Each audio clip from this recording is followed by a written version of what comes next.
प्रभाग क्रमांक 10 मध्ये भाजपचे चारही नगरसेवक मोठ्या विक्रमी मताधिक्याने विजयी झालेत। प्रथमेश कोटे यांना विक्रमी 12,393 मतांचा लीड मिळालाय।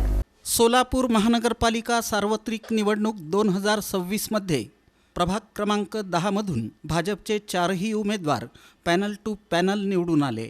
भाजपचे प्रथमेश कोटे यांना विक्रमी 12,393 मतांचा लीड मिळाला। तसंच उज्ज्वला दासरी यांना 12,498 तर दीपिका यलदंडी यांना 10,812 मतांचा लीड मिळाला। अपक्ष उमेदवार विठ्ठल कोटा यांनी 7,000वर अधिक मतं घेतल्यानं सतीश शिरसिल्ला यांना इतर 3 उमेदवारांच्या तुलनेत कमी लीड मिळाला। ते 4,294 इतक्या मतांनी विजयी झाले। दरम्यान भाजपचे बंडखोर उमेदवार विजय इप्पाकायल यांना 2,300 मते मिळाली। दरम्यान विजयानंतर भाजपच्या कार्यकर्त्यांनी जल्लोष केला।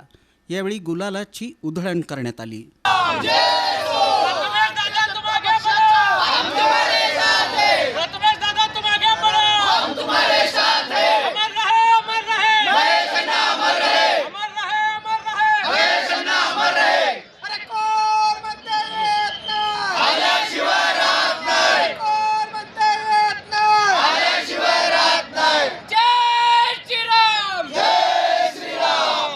दरम्यान या प्रसंगी विजयी उमेदवारांनी स्वर्गीय महेश अण्णा कोठे यांनी घरकुलमध्ये केलेल्या कामांमुळे हा विजय झाल्याचं सांगितलं।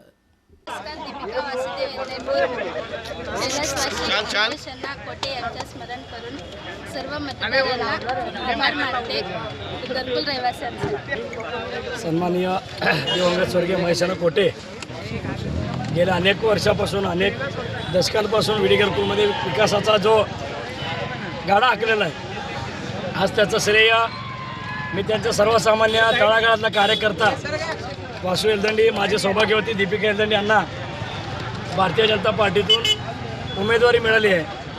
अण्णांचं जे काम पक्षाचं, ज्यांनी आमच्यावर विश्वास ठेवून पक्षाच्या वतीनं जे तिकीट दिले त्या सर्वांचं, आणि सगळ्यात जास्त ज्यांच्यामुळे आज हा दिवस आपण सर्वांनी पाहतोय असे आमचे सर्व विडी घरकुलचे प्रभाग 10 मधील मतदार बंधू आणि माझे ज्येष्ठ श्रेष्ठ माजी नगरसेवक सन्माननीय नागनाजी सामरामामा आणि सर्व ज्येष्ठ पदाधिकारी या सगळ्यांचा मनापासून मी आभार मानतो। बहुमताने मी विजय झालो आणि सर्व माझ्या माता बहिणींनी भरघोस मताने मला विजय केल्याबद्दल त्यांचा मी खूप खूप आभारी आहे। माझे खंबीर साथ, माझे मार्गदर्शक प्रथमेशदादा कोटे यांना एक छोटासा मी कार्यकर्ता आहे आणि त्यांनी मला एवढं मोठ्या पदावर नेऊन ठेवलेत। दादा तुमचा विश्वास ठेवलेत आणि सर्वांचा मी खूप खूप आभारी आहे आणि पूर्ण जनता आणि सर्व समाज बांधवांना मी खूप खूप आभारी आहे। माझे मित्र राहू दे, माझे सर्व मंडळाचे पदाधिकारी राहू दे आणि माझे सर्व संपर्कातले माझे माता बहिणींनी सर्वांनी मला सहकार्य केल्याबद्दल खूप खूप खूप खूप आभार आहे। आणि सर्वात मोठी गोष्ट म्हणजे भारतीय जनता पार्टीचं किती मनाने आभार मानेल तेवढं कमी।